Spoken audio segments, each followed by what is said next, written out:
nobody on his deathbed will ever wish that they had accumulated more money.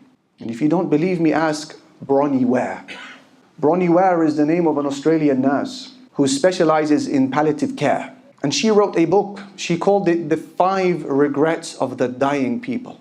She was taking care of the young and the elderly who were in the last 12 weeks of their lives. She was interviewing them and she asked them, what do you regret the most from life? She took note of their epiphanies, their dying wishes. And one of the interesting things she says in her book, there is a phenomenal amount of clarity of vision that is given to a person who is dying. And she said, nobody wished to have had more sexual relations when they were a young man or woman. Nobody wished for that. Nobody wished that they had a better car. From the top 5 regrets of the dying people that were repeated over and over again, especially for men, one of them was, I wish my life was not defined by a chase for the pound and dollar.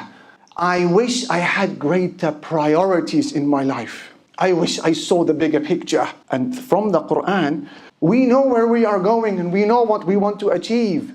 And we ask Him to inspire us to focus on the greatest priorities of life, and that is pursuing Allah and building the afterlife.